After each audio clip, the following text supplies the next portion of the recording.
et de ne vouloir recevoir ce que j'ai à partager le dimanche matin que le dimanche matin. Parfois, ça fait transpirer. Hein. Parce que jusqu'au moment où j'arrive et que je prends le micro, parfois, il n'y a rien.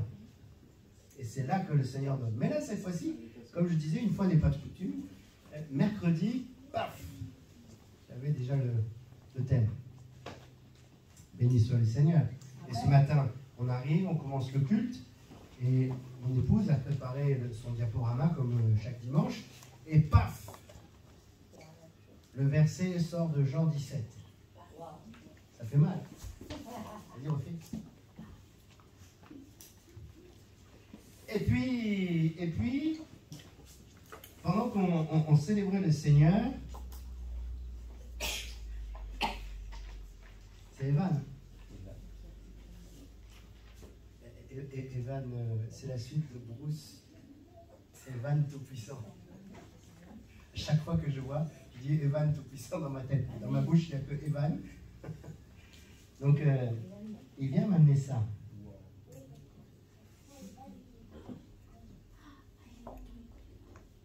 Alors, moi, je prends ça comme venant du Tout-Puissant. On va comprendre un peu peut-être. Je le laisse en exposition. Hop là, je tourne l'écran. Voilà, vous avez droit aux coulisses.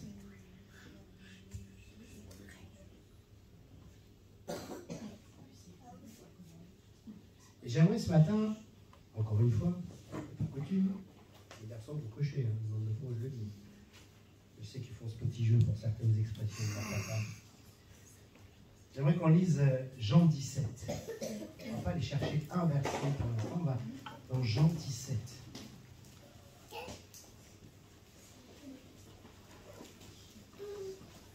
Seigneur, merci pour ta grâce. Merci pour ton amour, tant de bonté qui se déverse dans notre cœur. Merci pour ces écritures qui sont venues jusqu'à nous. Pas parce que l'homme l'a voulu, mais parce que toi, tu l'as décidé et tu as gardé ces paroles. Je prie que ces écrits ne restent pas des écrits simplement ce matin pour nous, mais qu'ils deviennent puissance et vie.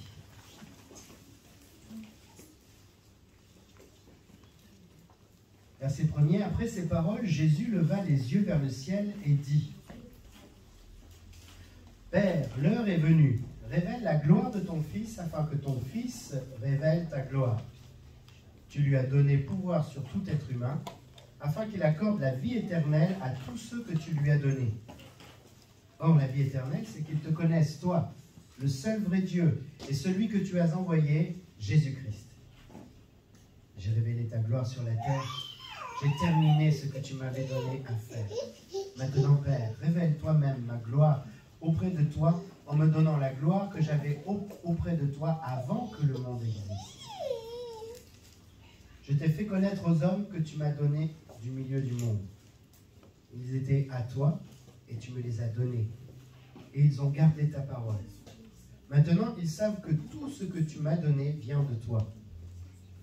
En effet, je leur ai donné les paroles que tu m'as données, et ils les ont acceptées, et ils ont vraiment reconnu que je suis sorti de toi.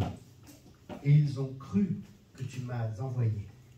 C'est pour eux que je prie. Je ne prie pas pour le monde, mais pour ceux que tu m'as donnés, parce qu'ils sont à toi. Tout ce qui est à moi est à toi, et ce qui est à toi est à moi. Et ma gloire est manifestée en eux. Désormais, je ne suis plus dans le monde, mais eux, ils sont dans le monde, tandis que je vais vers toi. Père Saint, garde-les en ton nom, ce nom que tu m'as donné, afin qu'ils soient un comme nous. Lorsque j'étais avec eux dans le monde, je les gardais en ton nom. J'ai protégé ce que tu m'as donné, et aucun d'eux ne s'est perdu, à part le fils de perdition, afin que l'écriture soit accomplie. Maintenant, je vais vers toi, et je dis ces paroles dans le monde, afin qu'ils aient en eux ma joie, une joie complète. Je leur ai donné ta parole, et le monde les a détestés parce qu'ils ne sont pas du monde. Tout comme moi, je ne suis pas du monde. Je ne te demande pas de les retirer du monde, mais de les préserver du mal. Ils ne sont pas du monde, tout comme moi, je ne suis pas du monde. Consacre-les par ta vérité. Ta parole est vérité. Tout comme tu m'as envoyé dans le monde, je les ai moi aussi envoyés dans le monde. Et je me consacre moi-même pour eux, afin qu'eux aussi soient consacrés par la vérité. Je ne prie pas pour eux seulement, mais encore pour ceux qui croiront en moi à travers leur parole, afin que tous soient un comme toi, Père, tu es en moi, et comme je suis en toi, afin qu'eux aussi soient un, et nous, en nous, pour que le monde croie que tu m'as envoyé. Je leur ai donné la gloire que tu m'as donnée, afin qu'ils soient un comme nous sommes un, moi en eux, et toi en moi, afin qu'ils soient parfaitement un, et qu'ainsi le monde reconnaisse que tu m'as envoyé, et que tu les as aimés comme tu m'as aimé. Père, je veux que là où je suis, ceux que tu m'as donnés soient aussi avec moi, afin qu'ils contemplent ma gloire, la gloire que tu m'as donnée, parce que tu m'as aimé avant la création du monde. Père juste, le monde ne t'a pas connu, mais moi, je t'ai connu. Et ceux-ci ont reconnu que tu m'as envoyé. Je leur ai fait connaître ton nom, et je le leur ferai connaître encore, afin que l'amour dont tu m'as aimé soit en eux, et que moi je sois en eux. Amen. Amen. Alors une longue lecture, il y a tant et tant à dire. J'aimerais me reporter juste sur le premier verset. Après ces paroles.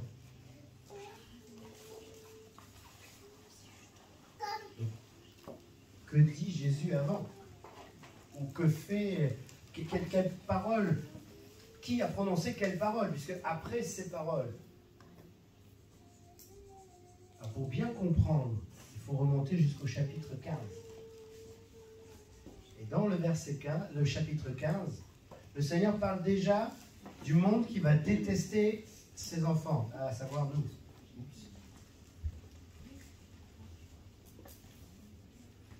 Et déjà, il dit des choses très intéressantes. Et la première partie du chapitre 15 nous parle de quelque chose d'essentiel. De nous aimer les uns les autres. Et ici, Jésus dira quelque chose de très intéressant. Alors, je vais mettre mon téléphone là. Il dit, je ne suis pas du monde. Et ceux que tu m'as donnés, du coup, ne sont pas du monde non plus. Ah, pour Xavier, de quel système dépends-tu? Il n'y en a que pour Xavier.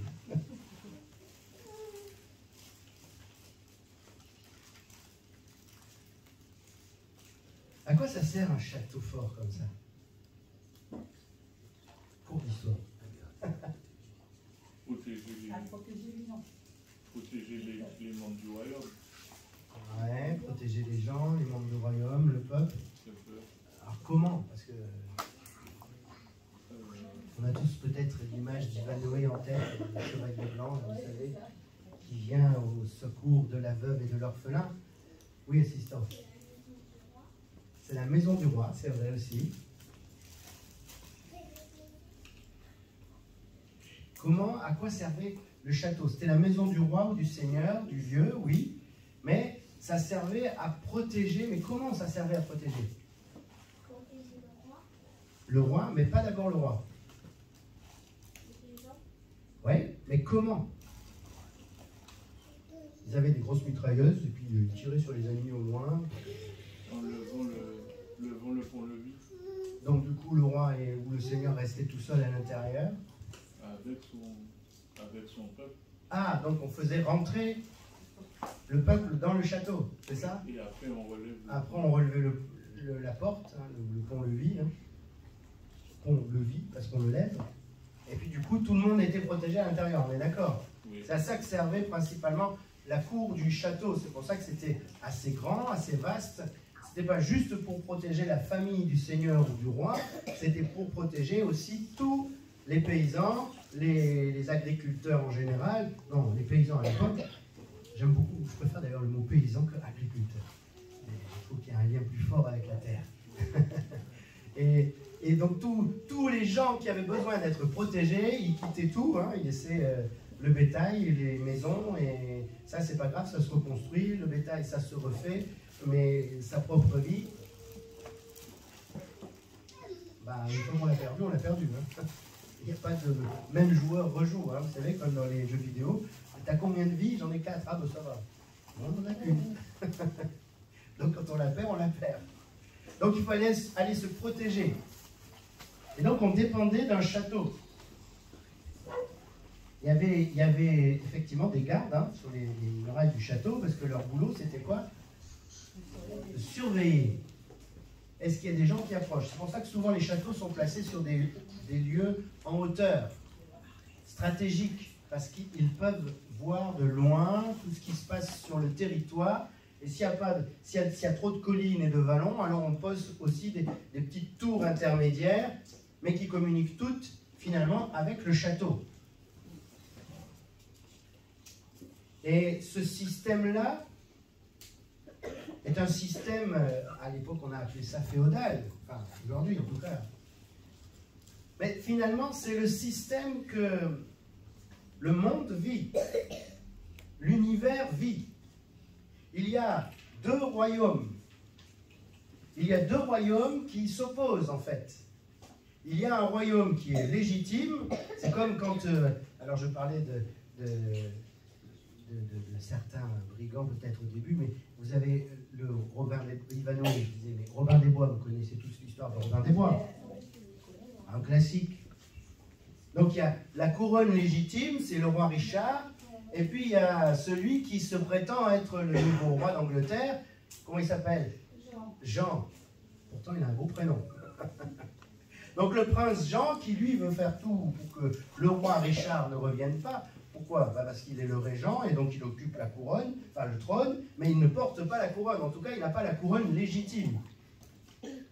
C'est un petit peu la même chose qui se passe dans ce monde. Il y a la couronne légitime et puis il y a le royaume qui veut prendre la couronne légitime. Et tout ça, ça a commencé en Genèse. Lorsque le diable est venu tenter Ève, qui portait avec son cher Adam la couronne légitime. Et puis lui, il est venu et il a dit, est-ce que tu es vraiment sûr que? Est-ce que Dieu a vraiment dit que? Et là, il a commencé, on connaît, hein, à semer le doute, la confusion dans les pensées de Ève qui a laissé tomber la couronne légitime. Et qu'est-ce qu'a fait celui qui cherchait à voler la couronne légitime? Hop là! Il a ramassé cette couronne. Évidemment, aujourd'hui, il y a un autre royaume qui règne sur cette terre, royaume de ténèbres, royaume du mal, peu importe comment on veut l'appeler, mais en tout cas, c'est un autre royaume qui a son propre système de fonctionnement, qui a aussi son organisation,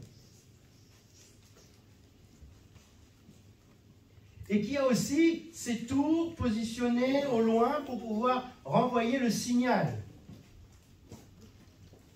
Et qui a ses propres règles, ses propres principes. Notamment un, c'est si tu n'écrases pas l'autre, tu ne peux pas monter. Et pour nous, c'est un peu choquant, beaucoup même. Mais le Seigneur, lui, nous propose un autre royaume. Il dit que ce royaume que nous ne voulons pas s'appelle le monde. Alors attention, vous savez, j'aime bien utiliser les mots à bon escient. Et quand on dit le monde, c'est pas le monde, juste le monde, hein, le monde qui est là. Le monde, les gens, c'est le système qui est derrière. Ne nous trompons pas de cible, chers amis. Lorsque nous nous battons, lorsque nous prions, lorsque nous luttons dans notre prière parfois, ne nous battons pas contre les gens, ne nous battons pas contre telle ou telle personne, mais luttons contre le système qui régit ce monde. Paul dira que ce n'est pas contre la chair et le sang que nous avons à lutter, mais contre des esprits méchants. Amen. Alors, soit on est d'un royaume, soit on est de l'autre. Et par défaut, nous naissons dans celui qui n'est pas le bon. À cause de la chute, nous tous, nous naissons avec eh bien, la marque, entre guillemets, de ce royaume qui est le monde. Et lorsque nous venons à Jésus, il se passe quelque chose d'extraordinaire. Cette marque disparaît. Autrefois, on marquait les esclaves. Même s'ils étaient rendus à la liberté, cette marque ne s'effaçait pas. Elle était dans leur chair. Comme le bétail, hein, certains endroits encore, on marque le bétail au fer rouge. Douloureux, hein, sûrement. Mais cette marque ne peut pas s'effacer. Mais notre Seigneur, lorsque pourtant cette marque de naissance, elle nous est donnée à la naissance. C'est quoi cette marque? C'est celle du péché. Le péché. Le péché, la séparation d'avec Dieu. C'est fort. On en a parlé un petit peu. Notre esprit est rabougri comme, vous savez, les champignons noirs. Je garde ce même exemple pour qu'on comprenne bien. Donc, ce champignon noir dans la cuisine asiatique, là, hop là, il est tout desséché, rabougri, hein, comme la momie. Bon, la momie, si on la replonge dans l'eau, elle ne va pas revivre. Mais bon, le champignon noir, il a cette faculté que quand on le replonge dans l'eau, il regonfle, il redevient un champignon avec le goût, avec tout ce qui va bien. Voilà, un bon champignon. Donc nous avons cette marque du péché, de la séparation d'avec Dieu. Mais ça, c'est quand on est dans le royaume des ténèbres, dans le monde, sous ce système qui nous fait, eh bien, ne pas nous aimer, nous sous-estimer, nous frustre, nous donne d'être jugés par les autres, par nous-mêmes, qui nous donne, eh bien, d'être sous la condamnation de notre propre nature, qui est héritée de nos pères, c'est-à-dire la nature de la désobéissance. On n'a rien fait pour ça, mais c'est comme ça. Nous naissons dans ce royaume. Nous naissons avec cette marque-là, cette façon de penser, cette façon de fonctionner. Et on nous martèle avec des paroles qui sont les paroles de ce monde et de ce système. On allume la télé, on voit les informations, on parle des nouvelles. Dans un ancien vocabulaire, on va regarder les nouvelles. Mon Dieu, quelles nouvelles! C'est toujours des nouvelles un peu tristes. Hein? Alors on essaye de changer les choses. On vous met une partie magazine, on vous fait voyager dans toute la France, on vous fait voir les plus belles choses qui existent, mais avant on vous a parlé, et après on vous parlera des horreurs qui se passent là-bas, et de la guerre à gauche, et de la guerre à droite en bas, et puis on passe à autre chose. Et c'est vrai que ça pose des choses en nous. Cette insécurité, on est toujours en train de se dire, oh là là, mais ça va pas bien, ça va pas bien. Comment? D'ailleurs, la première chose que tout le monde se pose le matin comme question quand on se voit, ça va? Voilà. On ne sait pas, hein. Ça va? Certaines traditions, c'est que la paix soit avec toi. Bon, notre terme shalom, mais c'est pas grave, mais ne dites pas shalom pour dire shalom. Hein. Mais que la paix soit avec toi, c'est peut-être plus sympa hein, comme démarrage. Tout dépend dans quel royaume nous sommes. De quel royaume dépends-tu? Est-ce qu'aujourd'hui, toi qui es régénéré en Christ, toi qui as accepté le Saint-Esprit en toi, qui a dit Jésus, viens dans ma vie, viens. Oui, on a chanté tout à l'heure, je te donne ma vie, je ne m'appartiens plus, je suis à toi. Celui qui habite le château, là, celui qui possède le château, il possède les terres qui sont autour du château et il possède aussi les personnes qui habitent sur ces terres. Je dis bien, il possède, elles lui appartiennent. S'il a envie d'en tuer 1, 2, 3, 4 ou 5, qui lui dira non? Personne. Ces gens-là sont à lui. Et quand il travaille dans les champs, il ne travaille pas pour eux, il travaille d'abord pour le Seigneur, qui prend sa part, et quand il en reste, eh ben, ils ont de la chance. Ils gardent une partie pour les semailles, et puis une partie pour eux. Parfois, c'est un petit peu compliqué. Alors ça, c'est le système humain, encore une fois. Mais c'est d'abord pour le Seigneur, pour le roi. Et en contrepartie, il y a cette protection qui est accordée. De quel royaume voulons-nous dépendre? Est-ce que nous sommes ôtés de ce monde? Non. Jésus dit bien que nous restons dans ce monde. Ah, c'est un peu... Peut-être que sa langue a fourché, mon Dieu, quand il a prié. Peut-être qu'il voulait dire, ôte-les du monde comme tu vas m'ôter du monde maintenant. Comme ça, ils n'auront pas à souffrir, ils n'auront pas à... Non, non, non, non. Jésus ne s'est pas trompé. Il a expressément dit, ils sont dans le monde, mais ils ne sont plus du monde. Ça veut dire que si nous ne sommes plus du monde, nous devons aussi changer notre façon d'être, d'agir, de penser, de réagir. Et si nous ne sommes plus de l'ancien royaume, alors nous ne dépendons plus du tout de son fonctionnement.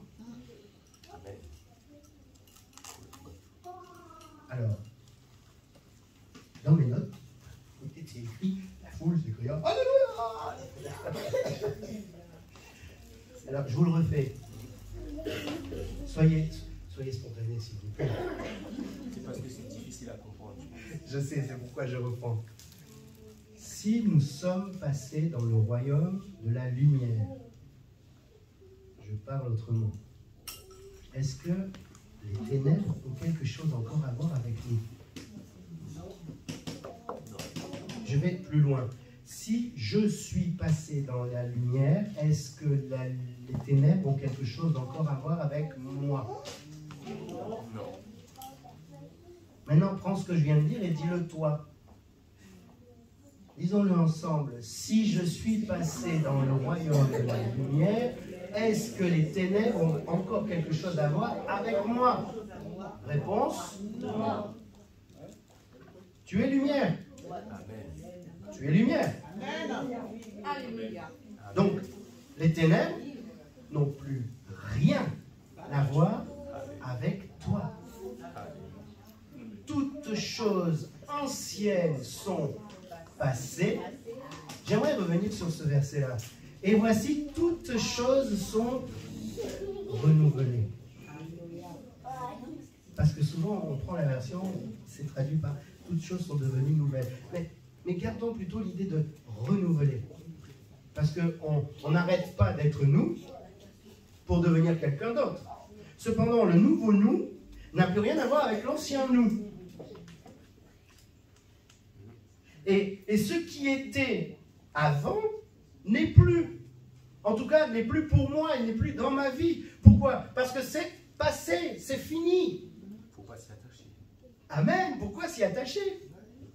Pourquoi s'y attarder? Alors je vais te répondre aussi à une question. Ton passé est passé. Qui est ton père? C'est fini.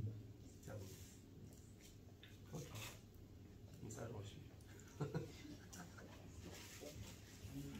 J'étais enfant. J'avais un père. J'avais un papa. J'aimais mon papa.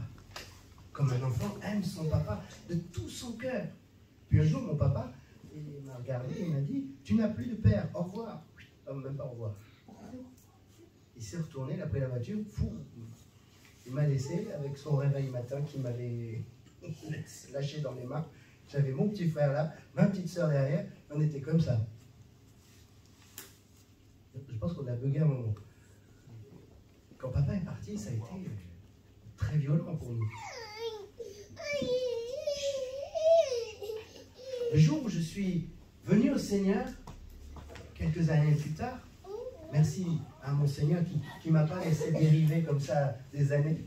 Waouh, quelle grâce. J'ai trouvé en lui un père. Amen. Moi aussi. Qui m'a appris à être un père. Et un jour, j'avais blessé un de mes enfants. Je l'avais puni, mais je ne l'avais pas loupé. À tort. Ah, ça c'est plus embêtant. Et qu'est-ce que j'ai fait? J'ai fait comme mon père a fait avec moi. Il m'avait pardonné, mon père. Alors je me suis dit, mais il m'a tant aimé. Mais je ne peux pas. Il faut que je me réconcilie. Parce que mon père s'est réconcilié avec moi. Amen, Je dois me réconcilier avec mon enfant. Amen. Sinon, quel père je vais être en modèle pour lui? Alors je suis allé voir mon fils et je lui ai dit, je te demande vraiment de me pardonner si ce n'est pas déjà fait. Parce que je t'ai puni à tort. Je reconnais que j'ai mal agi. Mon enfant, il avait quoi?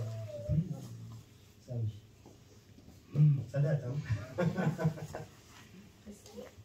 Il y a prescription? Ado. Imaginez un ado devant son père qui vient le voir, il dit ah, écoute, je suis désolé, j'ai vraiment mal agi, j'aurais pas dû réagir comme ça, je te demande pardon. Mais quelle force, quel impact dans la vie de cet enfant, et la mienne aussi. Hein. Ah. Mais mon père, biologique, n'a jamais eu cette démarche envers moi. Bon, je l'ai pardonné. Vous savez, le pardon, hein. Pardon, ça ne se demande pas, ça se donne. On reviendra dessus. C'est l'offensé qui pardonne. Ce n'est pas l'offenseur qui doit s'humilier pour demander pardon. Non, l'offenseur doit réparer. Bon, allez hop, ça c'est fait. J'aime bien, ça c'est mieux. Hein, Joël? On est ensemble sur l'affaire. C'est encore plus fort. Bref, donc je ne lui en veux pas à mon père. Mais il n'y a pas eu cette démarche de réconciliation réelle. Et puis, comment j'aurais pu la vivre si ce n'est que par l'apprentissage auprès de celui que je reconnais comme mon père?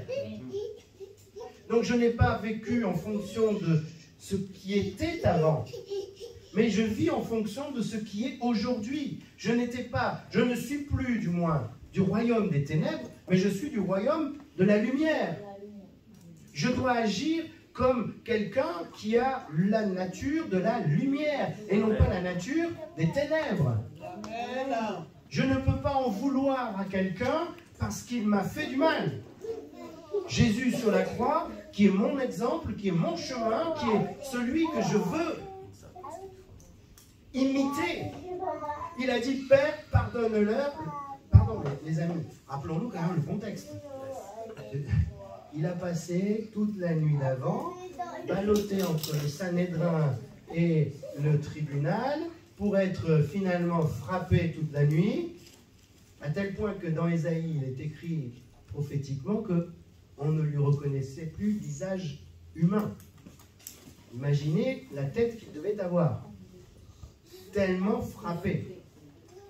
Et pan, alors on lui met un sac sur la tête quand même. Et les soldats sont autour et pan, il y en a un qui frappe. Alors qui t'a frappé, toi qui connais tout? Ah. Et comme ça toute la nuit. Sympathique, on finit par le dévêtir, parce que c'est écrit de façon prude hein, dans les évangiles, on le met nu. Et puis ensuite on lui met un manteau rouge, et puis une couronne. Mais une couronne pas en plastique, ni en carton comme à la galette, hein, mais en épine. Et pas de la petite épine de roncinette, mais de la belle épine qui pique fort. Et on lui enfonce bien sur la tête, pour qu'il saigne. Parce qu'on le blesse. Il faut lui faire mal à cet homme-là. Parce que le diable est en train de se déchaîner à ce moment-là. Et puis, on va l'amener. Il va maintenant prendre une croix. Alors, c'est en fait un grand poteau qu'il a porté. Le premier poteau était déjà sur place. Il va porter ce bois lourd.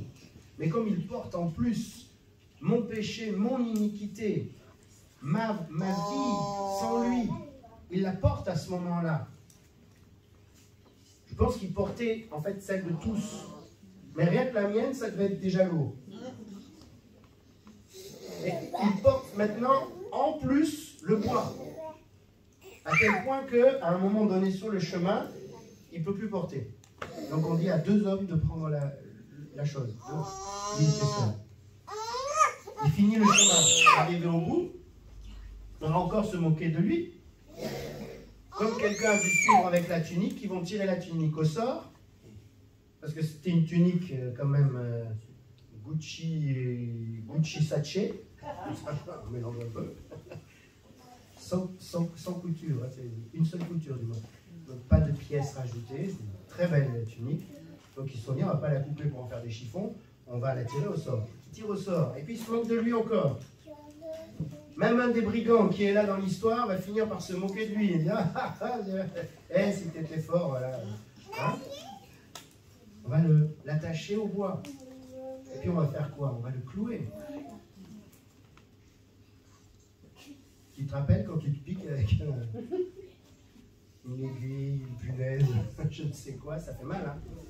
Maintenant imagine un clou. Là. Et la même là. Et la même après dans les pieds.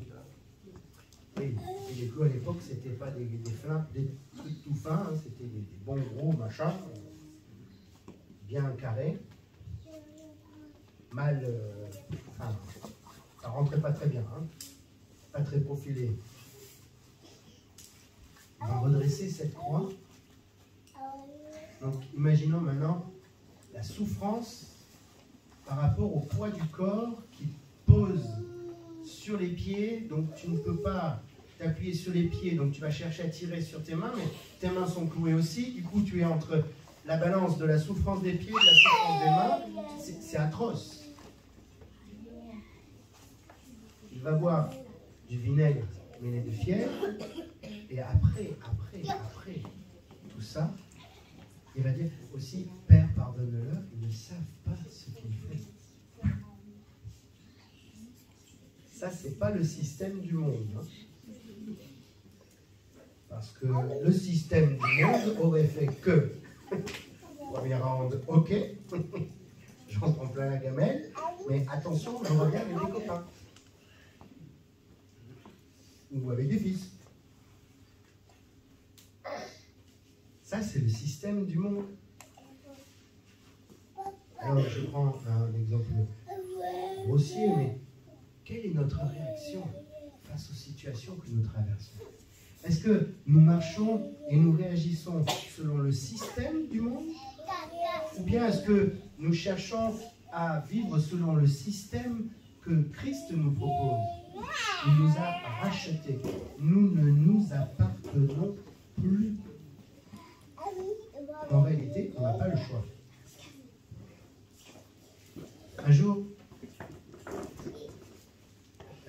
Claude Payan était passé et il avait dit cette phrase qui m'a marqué jusqu'aujourd'hui, je pense jusqu'à la fin de mes jours. Il a dit, j'ai dit à Dieu, j'ai fait le choix de ne plus avoir le choix. Quel beau choix. J'ai fait le choix de ne plus avoir le choix. Quand nous choisissons Christ, nous choisissons de ne plus avoir le choix. Ça veut dire que si je choisis Christ, je choisis d'obéir à Christ, de vivre selon les principes de Christ, de ne plus vivre selon les principes du monde, mais de vivre selon les principes de la lumière, ceux du royaume. Je ne choisis plus d'avoir le choix entre oui, bon, bah, cette fois-ci, je fais comme je veux, puis l'autre fois, je fais comme Dieu veut. Non. Non, non, non, non, non. J'ai fait le choix de ne plus avoir le choix que de faire que comme Dieu veut. Ce que Dieu veut, c'est ce que je choisis. Pourquoi? Parce que j'ai fait ce choix-là un jour. J'ai dit oui à Jésus. J'ai dit oui à un Seigneur. On dit Seigneur, Seigneur. Seigneur, tu es merveilleux. Seigneur, on le dit, c'est presque même passé dans le vocabulaire normal du religieux, hein, ou du domaine religieux. C'est devenu tellement fade. Seigneur, oh Seigneur. Franchement, qu'est-ce que tu fais? Mais tu ne t'adresses pas comme ça à un Seigneur. Oh Seigneur, tu sais, là, le temps est long. Hein? Toi, tu es hors du temps, c'est vrai, Seigneur. Seigneur. Mais qu'est-ce que ça veut dire, Seigneur? Tu lui appartiens. Il est dans son château. Les terres que tu foules sont à lui. Elles ne sont pas à toi. La vie que tu as ne t'appartient pas. Elle lui appartient. S'il décide que là, c'est terminé, qui va plaider ta cause? Toi-même, quand tu vas ouvrir les yeux devant le trône, tu vas faire... Alors, pardon, mais j'avais pas vraiment fini ce que j'avais prévu de faire. Donc, si on pouvait juste me renvoyer, je pense que tu n'auras même pas le... tu n'oseras même pas ouvrir la bouche. Déjà. Alors, bon, voyons voir. Repassons vite le film de ma dernière journée. Bon, Seigneur, grâce, pitié. Too late. Est-ce que nous fonctionnons comme nous devons fonctionner? Est-ce que parfois nous ne fonctionnons pas, même de manière involontaire, sur des anciens logiciels, vous savez? On n'a pas été mis à jour, on n'a pas accepté la mise à jour. Pour accepter certaines mises à jour sous Windows, par exemple, il faut faire de temps en temps redémarrer l'ordinateur. Il faut le laisser en repos pour qu'il assimile les nouvelles choses qu'il doit assimiler, pour qu'ensuite il fonctionne avec ces mises à jour-là. Et puis il y a des mises à jour optionnelles. Vous pouvez aller dans les paramètres et choisir les mises à jour essentielles et les mises à jour facultatives. On peut choisir. Et nous, on fait pareil avec le Seigneur. On a des mises à jour, on veut bien les faire, mais d'autres... on estime qu'elles sont facultatives. Non.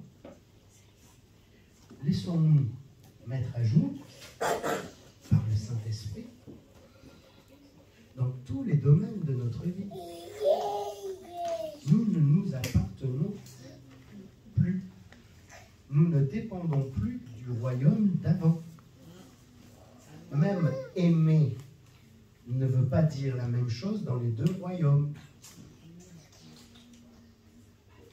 Aimer dans le royaume de la lumière, c'est chercher d'abord l'intérêt de l'autre.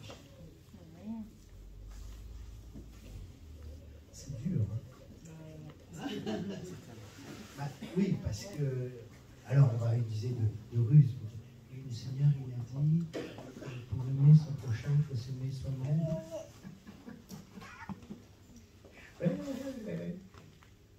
Mais en cherchant à t'aimer toi, qu'est-ce que tu cherches?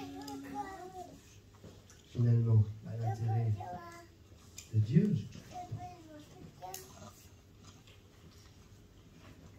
Cherchons à connaître quels sont les principes, les fondements qui fondent ce royaume, cette seigneurie, comment elle se vit, comment elle s'établit, comment elle se manifeste, comment dans ma vie ça va avoir un impact. On peut parfois demander des choses pendant des années. Seigneur, oh Seigneur. Ouais, déjà, si tu savais ce que veut dire Seigneur, tu arrêterais de le dire comme tu le dis. Souvent on dit Seigneur alors qu'on cherche un sauveur. Seigneur, sors-moi de cette situation. Mais tu ne t'adresses pas à la bonne personne. Entre guillemets. Il est notre Seigneur et notre Sauveur. Mais là, tu ne t'adresses pas au Seigneur, tu t'adresses à celui qui peut te sauver. Alors, commencez pas à dire dans votre prière, attends, pour ça, je ne peux pas dire Seigneur. Alors, attends, il faut que je dise quoi? Et puis là, oh, mince, il faut que j'aille au boulot. Oui, mais j'ai pas prié. Oh là là, oh là là, allô, pasteur, non, mais là, ça va pas. Non, zen, respirons un bon coup. Voilà, d'accord, c'est bon.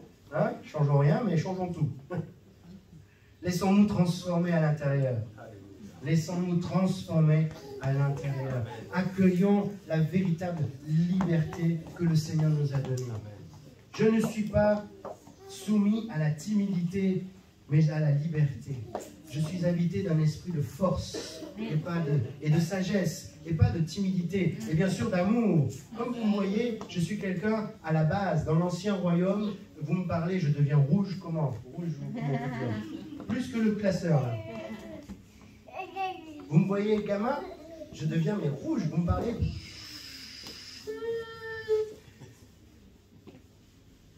Aujourd'hui, vous me voyez là. J'ai prêché devant des foules plus grandes. Chaque expo, c'était petit. À Guadeloupe,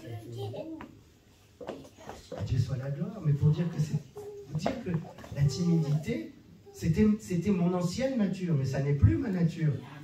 Parce que je ne suis plus de ce royaume d'avant. Je suis d'un nouveau royaume. Aujourd'hui, on ne m'arrête plus. Je dois rattraper les années.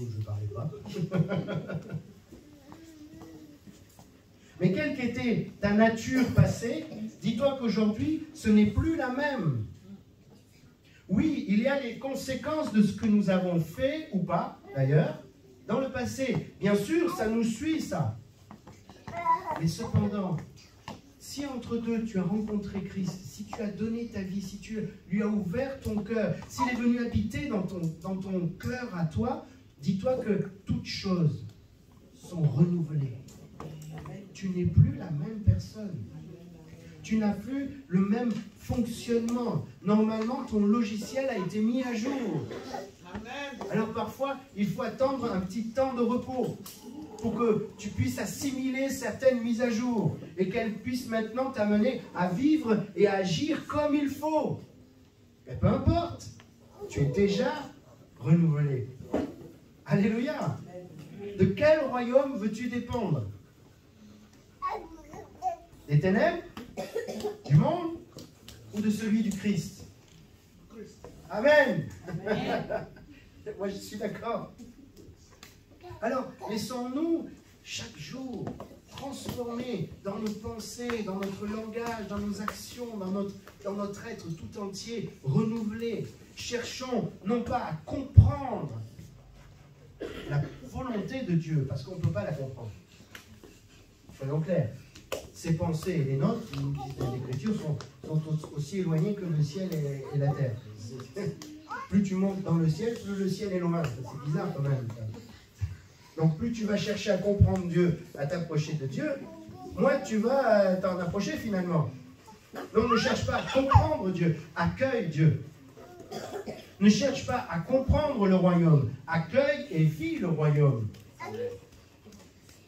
Ça ne veut pas dire qu'il ne faut pas faire fonctionner ton intelligence, ça c'est une autre histoire. Mais accueille.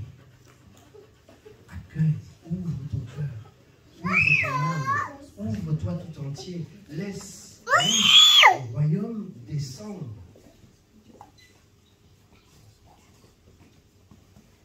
Parce que Jésus dit bien,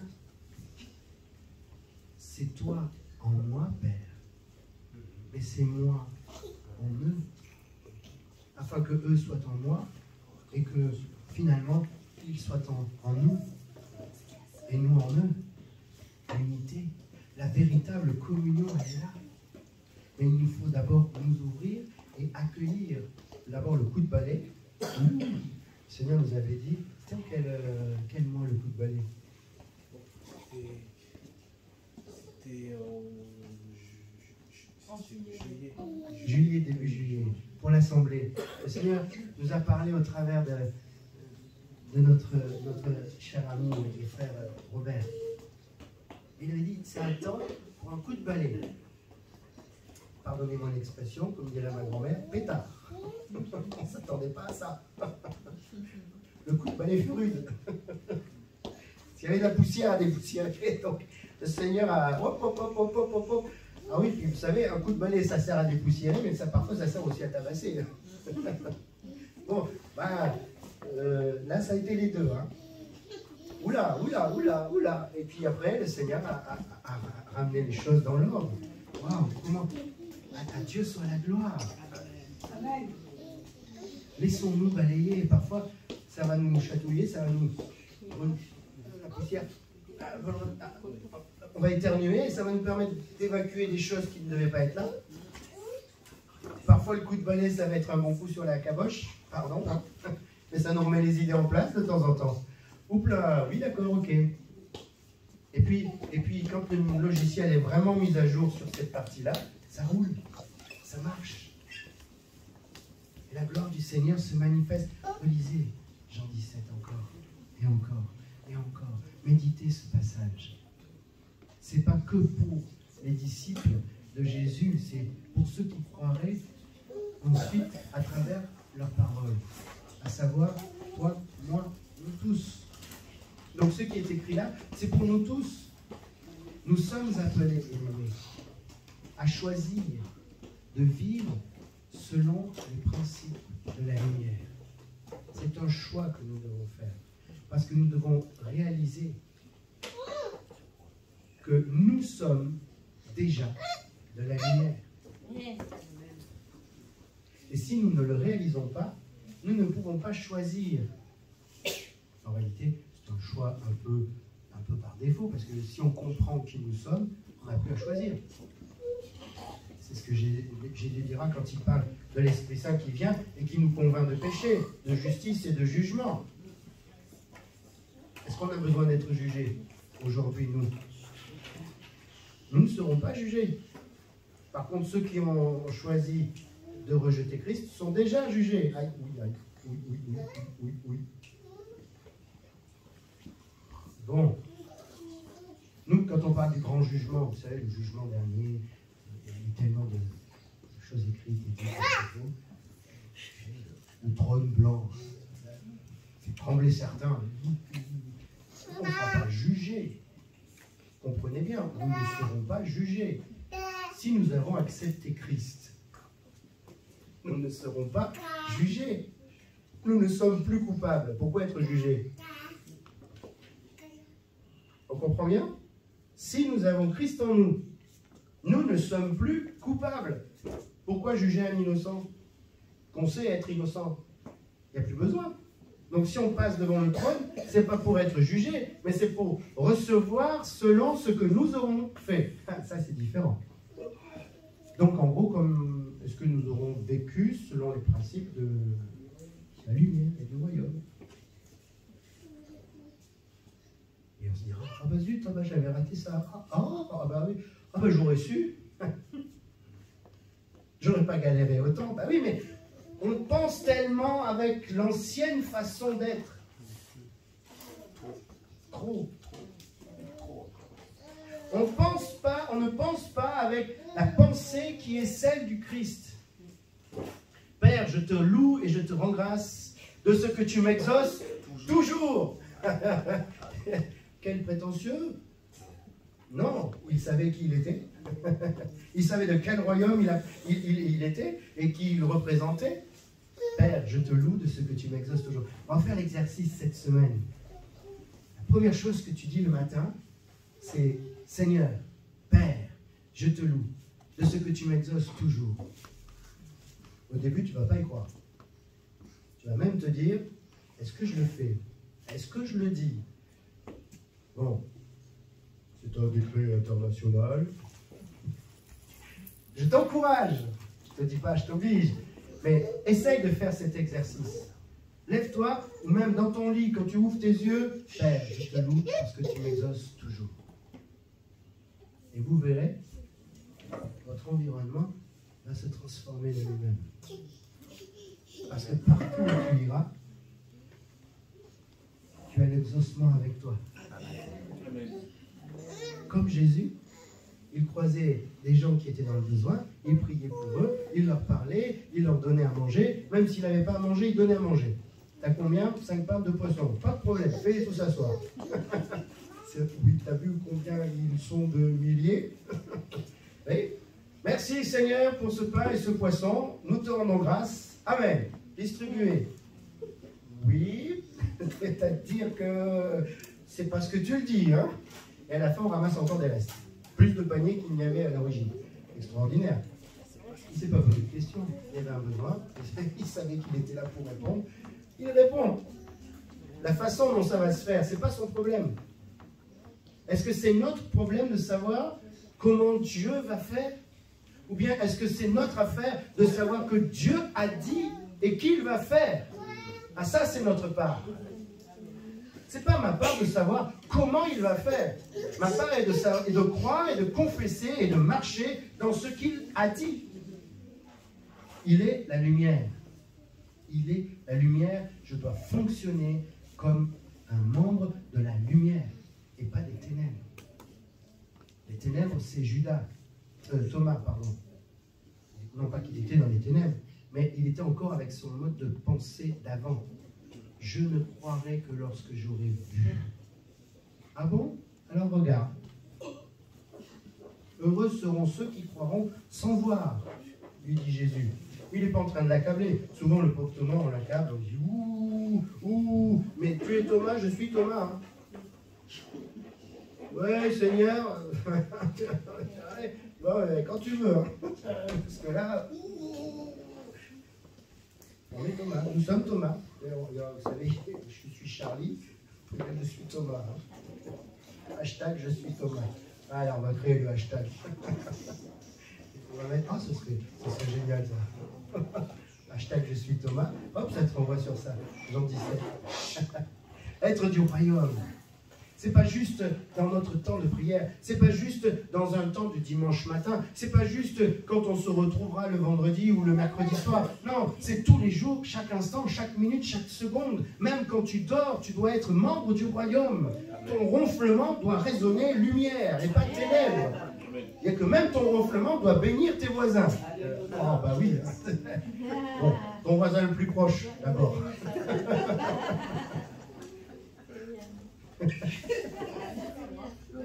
Non, je ne comprends pas. C'est mon nez.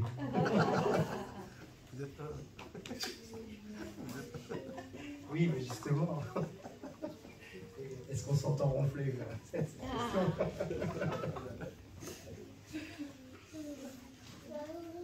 Amen. Soyons du royaume. Soyons imprégnés de la lumière. Laissons-nous transformer. Ne cherchons pas à comprendre.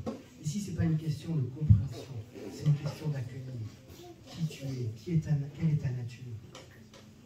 Lorsque quelqu'un est naturalisé dans un pays où il était étranger auparavant, bien souvent, il y a tout un processus.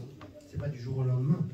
On doit vérifier que tu maîtrises la langue locale, on doit maîtriser parfois même que tu connais l'histoire locale, on doit... Il y a tout un ensemble de choses à vérifier avant. Mais lorsque la personne obtient la naturalisation, elle change de nationalité. Si elle était allemand, s'il était allemand, il devient français. Excuse-moi, j'étais rentré il n'y a pas longtemps en Allemagne, c'est pour ça. Donc, t'inquiète pas, tout le monde est au courant que tu étais en Allemagne. Si ce n'était pas le cas, tout le monde l'est. Notre franco-allemand. Donc, si tu étais allemand, c'est ça. Tu deviens français, mais tu n'es plus allemand. Tu n'as plus le droit de voter en Allemagne, tu n'as plus le droit de toucher quelques allocations allemandes, tu n'as plus le droit même de payer tes impôts en Allemagne, tu es français. Et nous, on veut toujours fonctionner à moitié, à moitié. Je ne vous dis pas de ne pas payer vos impôts. C'est pas ce que je vous ai dit. D'accord? Non, payez vos impôts. Parce que dans notre royaume, il est écrit que nous devons aussi nous conformer aux lois du pays où nous sommes. Parce que notre royaume n'est pas géographique. Bon, j'ai déjà beaucoup débordé. Je ne vais pas aller plus loin. Mais gardons bien ça en tête. Accueillons. Accueillons ce royaume. Laissons-le nous transformer de l'intérieur. Ne cherche pas à le comprendre. Il est écrit que tu es renouvelé. Tu es renouvelé. Ne cherche pas. Fut un temps où j'ai été amené dans l'équipe pastorale où j'étais à pratiquer ce qu'on appelait les cures d'âme. Alors je l'ai fait parce que c'était un système. Et qu'est-ce qu'une cure d'âme? Quand je me suis posé la question, j'ai tout de suite arrêté. Cure d'âme. En nettoyant, on va récurer une âme. Mais est-ce que moi, j'ai ce pouvoir? Est-ce que moi, j'ai cette force, cette capacité? Par contre, d'ailleurs, je ne le vois même pas écrit, cette façon de fonctionner dans les évangiles. Je ne vois pas ça. Par contre, ce que je vois, c'est que quand les gens se donnent à Christ, nouvelle création, waouh, ils sont renouvelés. Ce qui était né plus, ce qui n'était pas, est devenu. Extraordinaire. Paul, qui était un pharisien, un légaliste, qui n'avait pas plus à cheval sur la loi que Paul, devient, attention, le héros de la grâce. Oh, extraordinaire. Lui qui était à cheval sur la loi, il ne fallait pas... Mais sa vie, ça devait être compliqué quand même. Enfin, surtout vivre avec lui. Parce que Je comprends qu'il était célibataire jusque-là. Il disait qu'il était surdoué par Il rapport à était, ses oui, autres. il pratiquait même plus rigoureusement que tous ses maîtres qu'il avait enseignés. Waouh! Le gars, c'est normal qu'il ne rencontrait pas Et là, ce monsieur-là, du jour au lendemain, il devient le défenseur de la grâce et plus de la loi. Ce qui était n'était plus, et ce qui n'était pas avant est devenu. Dis-toi que tu es une créature renouvelée. Et quand tu te réveilles dans la semaine, deuxième pensée, je suis une créature renouvelée. Merci Seigneur pour cette grâce. Amen. Première chose à dire, Père, je te loue de ce que tu exauces toujours. Soyons fous les amis, soyons fous. Mettons Dieu, non pas au défi, mais devant sa parole. C'est pas parce que tu t'appelles toi, mais c'est parce que tu es en Christ et Christ est en toi.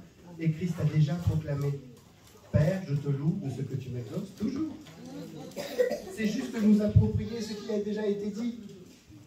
Et deuxièmement, tu dis, je suis une créature renouvelée. Et même s'il y a le poids de ton passé, dis-toi que ce n'est plus toi qui le portes. C'est Christ qui va t'aider à porter.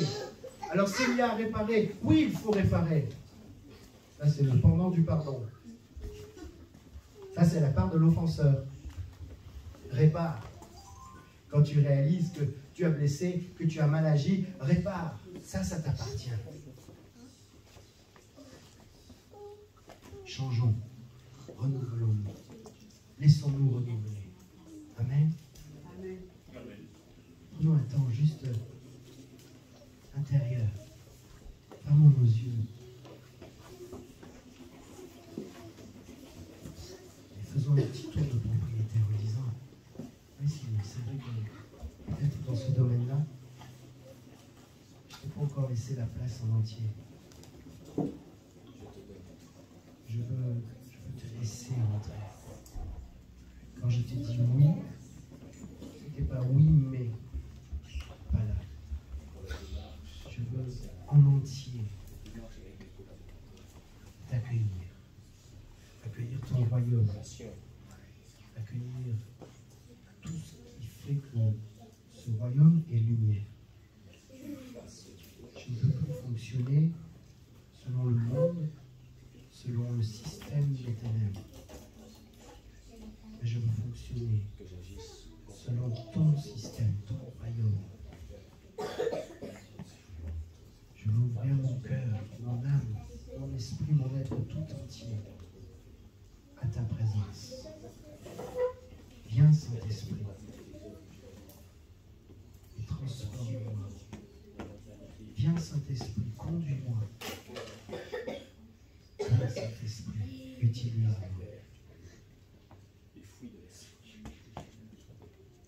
Papa Céleste, c'est une grâce. Oui, c'est une grâce. Que d'avoir été ensemble en ce lieu. Nous avons pu te louer, te célébrer. Nous avons pu le faire ensemble. Et à cet instant, je veux avoir une pensée toute particulière pour tous nos bien-aimés qui n'ont pas pu être là ce matin. Et particulièrement Mariselle et Patrick. Garde Mariselle pour cette entorse. Pose ta main, Seigneur. Relève-la. Merci pour ta grâce qui coule avec abondance dans notre vie. Merci pour cette semaine qui s'ouvre devant nous et que nous savons et confessons être riches de ta présence. Et nous voulons dire, comme David a dit, enlève-nous tout, mais pas ton esprit. Alors Seigneur, nous les disons, si tu peux nous enlever quelque chose, enlève tout ce que tu veux, mais pas ton esprit. Permets-nous cette semaine d'expérimenter de nouvelles choses avec toi, pour être encore émerveillés, pour être comme les enfants de notre papa. Notre papa, c'est le Père. Merci, Père, pour tant de tendresse et d'affection. Nous te confions encore toute la fin de cette journée et le retour de chacun dans le nom précieux de Jésus. Amen. Amen.